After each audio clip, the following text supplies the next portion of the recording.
Well, good morning, everybody. This is Danny and Wanda back from Deep South Homestead. And guys, day 12, 13, we lost count. count because we got behind on the metal shipment. There was a hold up in the metal. It was and it wasn't. Okay, let's just say that. We ended up with a controversy on that. But nevertheless, it came this morning. It was supposed to be in here last Friday. And this is Wednesday, so just a few days difference, but we've got it and we're good. Yeah, we're good. The bad part that irritates me is that I've had beautiful weather. I could have had this metal up, and now I got to start when it's dreary, cold, and rainy again, and it's just a little irritating to me. But it's not too cold right now. No. We have a cold front moving in. We have some rain, so we're going to work as hard as we can to get as much done before the rain. Before the rain hits, yes. And have y'all guessed what color? We had lots of guesses. We had lots of guesses, and a lot of people were right. No, nobody got it right. I mean, well, a couple of people did, but a lot of people said blue, and I don't know where you get blue from. I think it was the bluish gray color that we already have. Yeah. If you notice the barn, the barn is a charcoal color with light stone. With light stone metal on it, yes. And that's the color that we decided to go with the garage because it's not far from the barn. And if we ever re-roof the house with metal, it will be with the charcoal metal also. Yep. So we wanted to keep the colors. And the color on the house is called clay, which is actually a light yellowish gray color. And it's pretty close to the light stone. It's not exact, but it's close as we could come. So we want to keep the house, the she shed, and the barn all kind of together.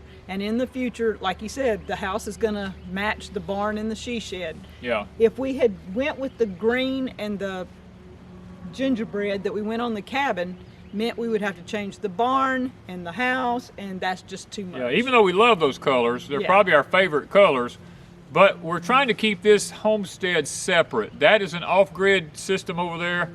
And the pond goes with the cabin system and all that. They all match.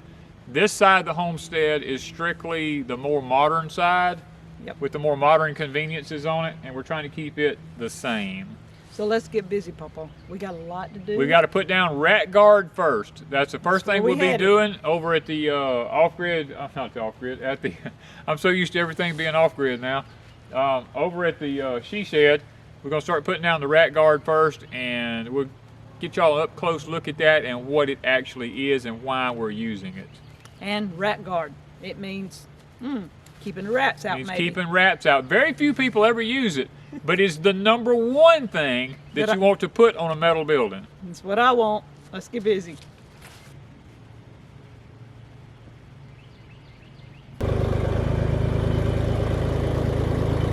All right, guys, this is a piece of rat guard.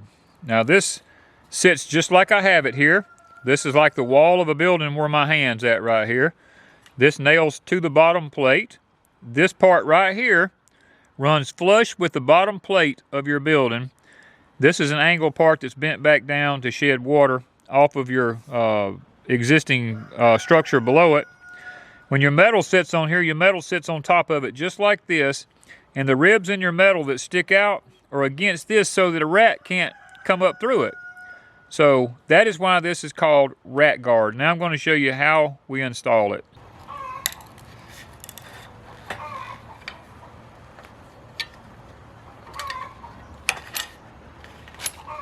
Okay, let me get this off here, that dirt off of it now.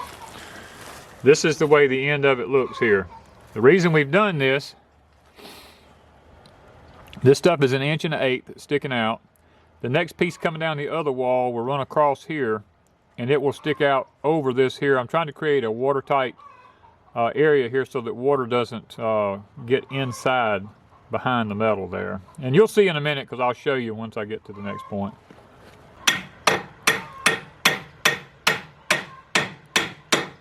This determines everything.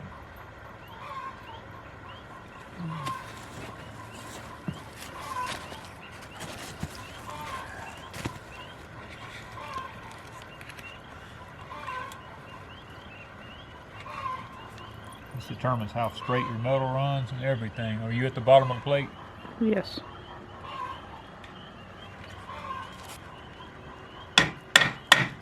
What I'll do is I'll just tack it. I'm not going to nail it yet.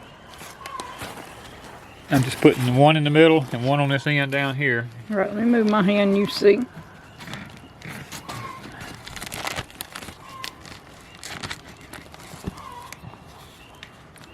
Is that where it's at?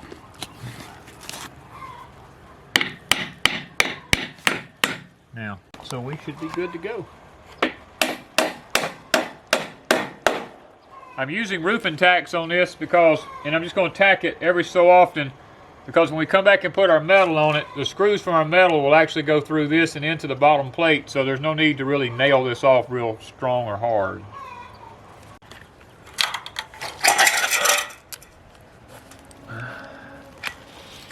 This one I'm just going to cut off.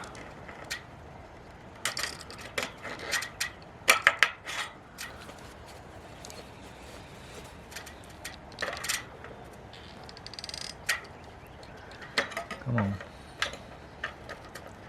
It's always difficult to cut in a bend.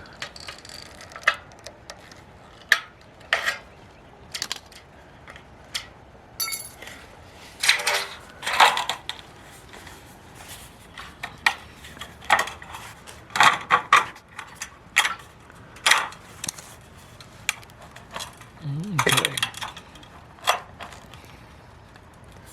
There's a couple of different ways to do this. I choose to slightly bend that.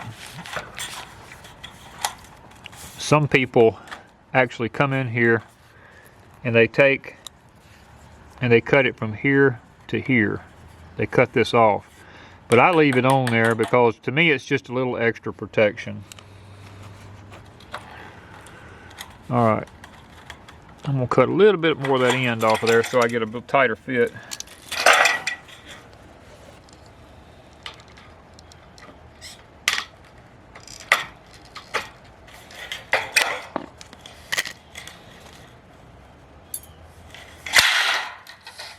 Alright. Now, that's what we're looking for. Then I'll come back once I get this. Let me get this nailed here and then I'll... And we're going to take our hammer and we're just going to kind of touch that up a little bit there, right there. Now you've got a part right here that a lot of times people will cut that 45 there. But I'll take a lot of time, I'll just take my hammer and... To me it's just a little bit of extra sealing just to bend it up under there. And then you end up with a nice corner right here, you know, that's... And if you're really interested, there's no way to get this 100%. We'll come back, a person can put a little dab of silicone there, but I don't do that because the metal's going to run out here, metal's going to run over here, and then we have another corner piece that's going to go over the top of it. So all this will eventually be covered up. Now all we got to do is just go down through here. We're going to nail this one on, and then we'll show you when we get to the door about the J-trim around the door, how that works in with this. Okay guys, our 10-foot stopped right here, about 2 inches shy of this end here.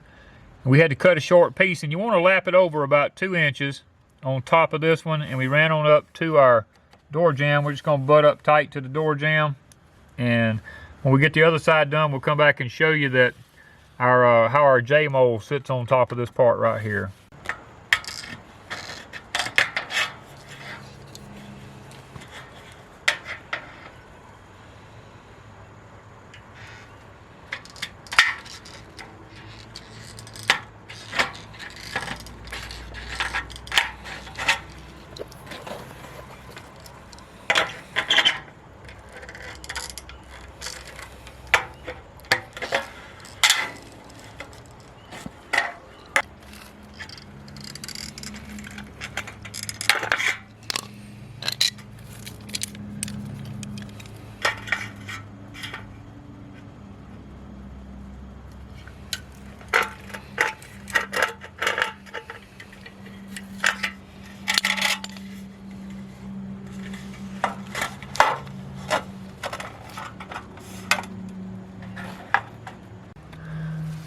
Okay guys, I wanted to take an opportunity here and show you, none of this stuff comes from the factory all bent the same, but I want to show you another way of doing this. I've cut 2 different angles up under here where they fit together like that. The other one I just bent and lapped around it, but this one I cut it for video purposes only to show you you can make it where it fits like that. I still left the top here. Now this one, rather than cut it off like I did the other side, I took my duck bills and bent it to go around like that to kind of help. It locks them together. Either way, there's really no right way or wrong way. It's just that either way is a good way to do it. Both of them work really well.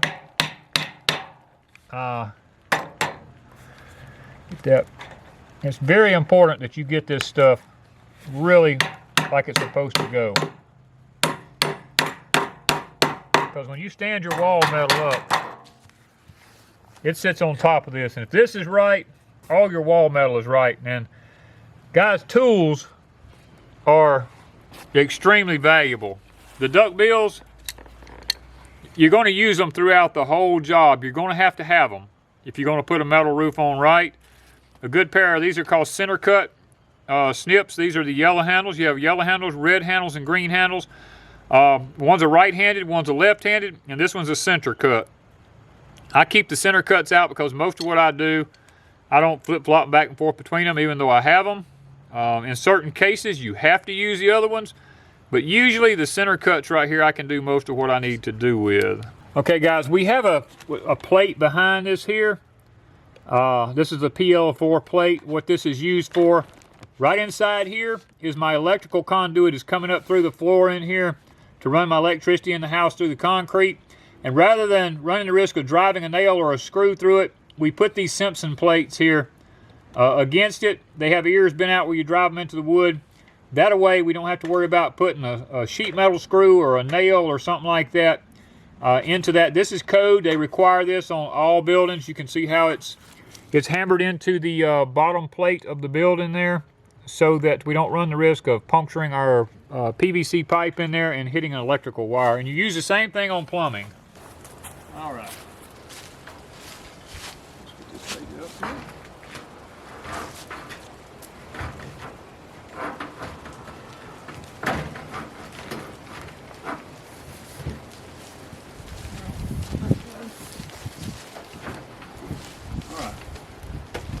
The building is plumb, but I always like to check. It says it's really perfect.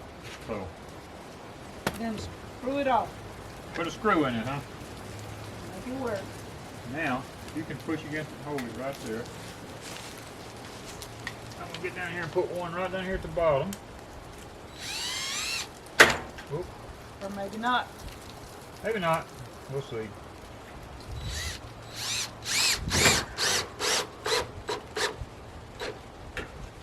Don't want to over tighten them. One thing I'm going to do here, while you sit there and hang on to it for just a minute, we're going to make sure we get this perfect every time. We're going to find the center of our lath, which is 34. We're going to come over here. The center of our lath is 34. We're going to remember those measurements. 34 and let's see, 68.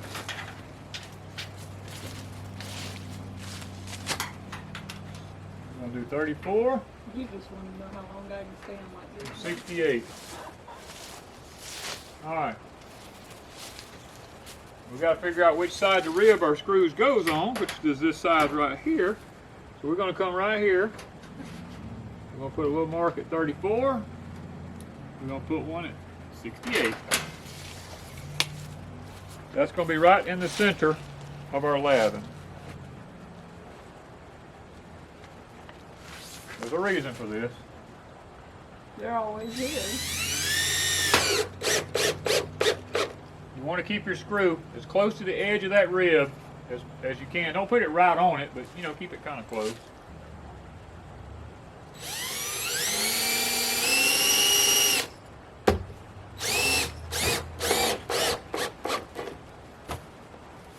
Okay.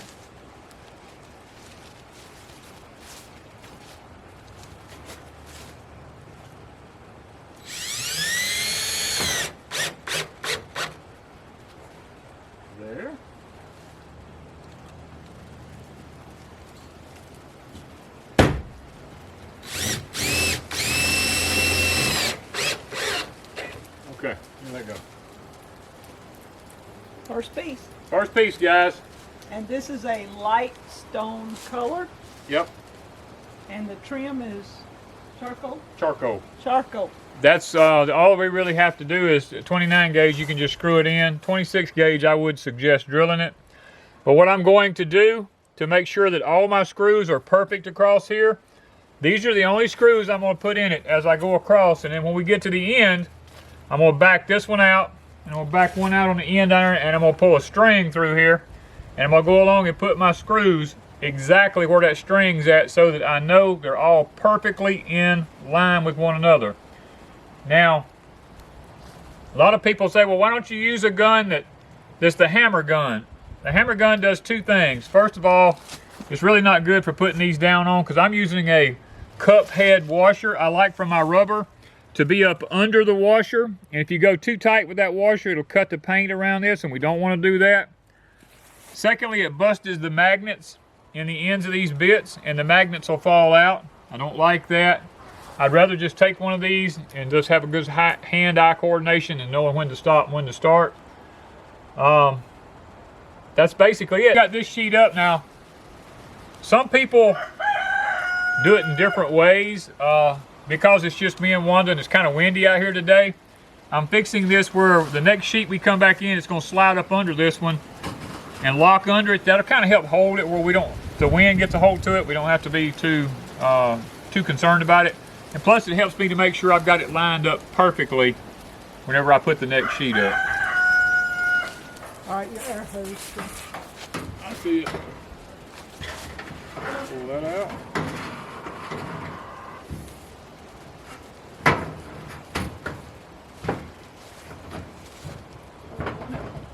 Right where we want it. All right, good. Okay, where's our measurements? 43 and 68. How about 34? 34 and what was the other one? What is it? 34 and 68. all right, I had one of them right. Yeah, one number right. 30. Let me make sure I'm right.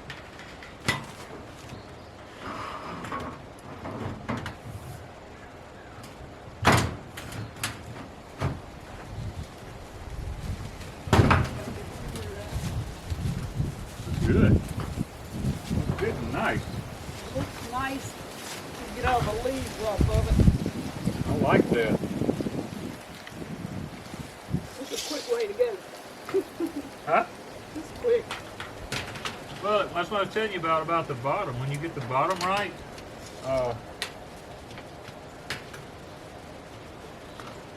it makes the rest of this so much simpler. That is one awesome looking wall.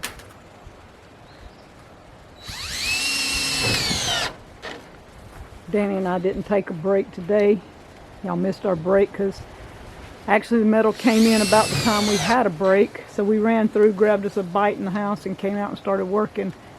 We took a minute for lunch and we hope to get some of this metal. You can see the wind's picking up, getting cloudy. I don't know if you can tell with the sky. Very cloudy sky. So we hope to get some of these walls done today, huh, Papa? We're going to work on it. We can put one more sheet up.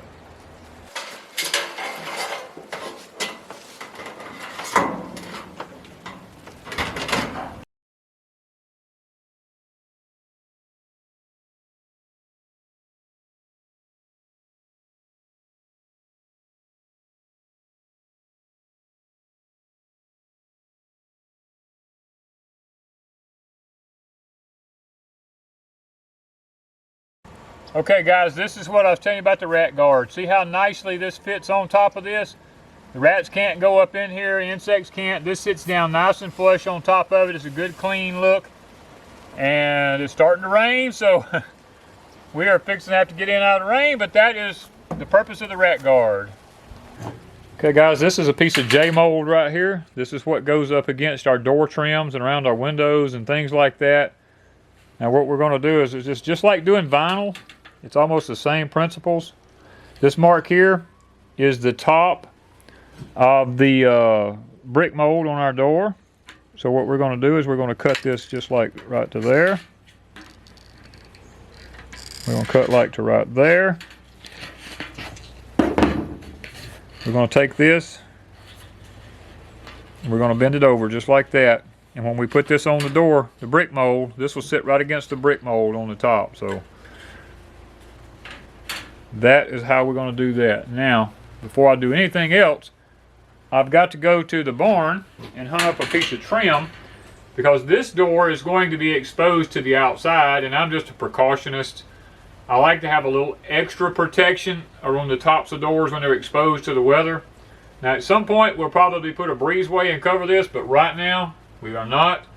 I want to make sure that no water ever gets in around that door, so I'm going to go to the shop and look for a piece of trim that's going to go up there over the top of the brick mold on the door before we install this. Alright guys, I took a piece of scrap piece of metal I had around here. It's a piece of galvalume, and it's bent in an L shape, so I just utilized that. I'm going to put it on top of this door up here. This will prevent my J mold to go on top of this. That'll prevent any water from getting around that ever getting back in here, and so it'll just drip off the edge out here until we have time to get a covered area over this. It's kind of just like extra protection for me. I'm about extra, and I'm just going to take and tack this. Make sure it's down good. All right, now our J mold sits on top of the rat seal down there. Goes on top of this up here. The piece that I bent over up here is going to fit right on top of that. Someone make a comment to me about, said, man, you sure do put a lot of wood on each side of your doors. Well, you got to have that solid wood over here when you're nailing up stuff like this to help have something to nail to, and then put screws in and stuff like that. So you need a lot of wood on each side of your door jamb.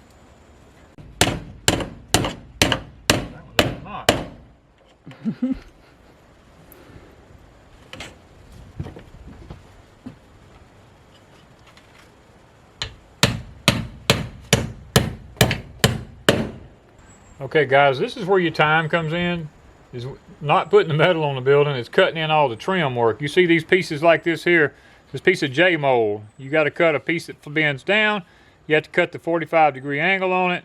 Back in the back you got to bend out a little piece of metal, and you got to do this on both ends of it. And it's got to be perfect or it will not work. It's got to be tight, and it can be very aggravating to put on. You can spend a lot of time just trying to get it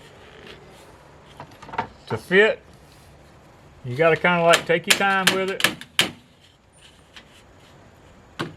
because it'll miss if you're not careful. That back part in there. There we go.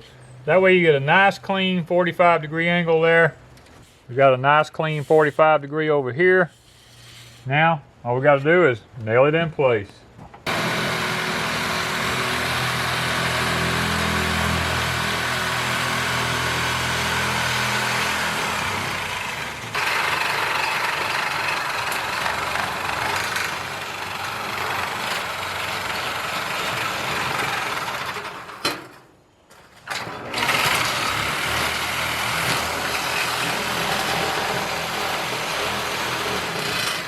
Okay guys, they make about 3 or 4 different types of these shears. Some of them cut like scissors.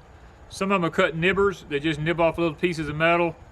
These actually cut and roll the metal up ahead of you. It's just a preference, whichever one you like to use. I've used them all, and to me, the nibbers work better going over humps and stuff like that. But just to have a different tool for every time you need it, this is the one I chose because it seems to do a better job for me. Especially when it comes to running down long seams like that. It cuts really easy. If you're gonna do metal, you gotta have the tools. This one's an old one, but you know what? Still works.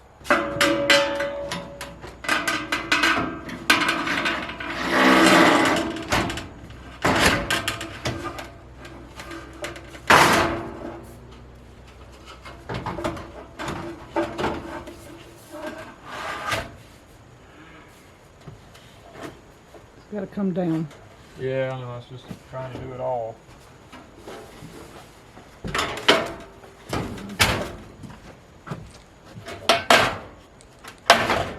it goes.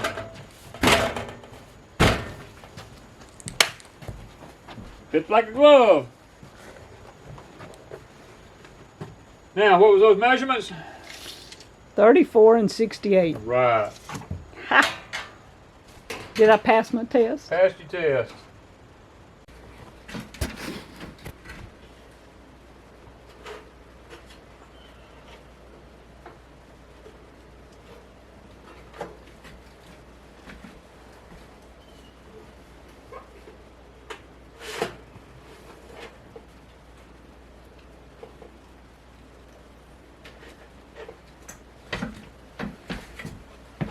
Good motor.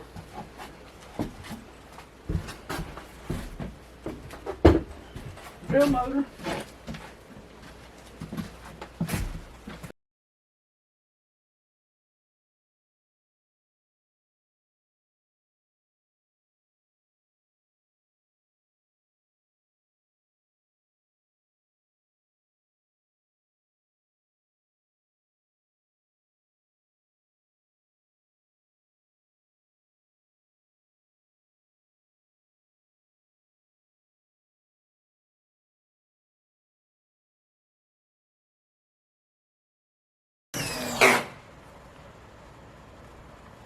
Look at that. What I'm talking about. Clouds looking rough. Huh? Clouds looking rough. Yep. Some ominous looking weather.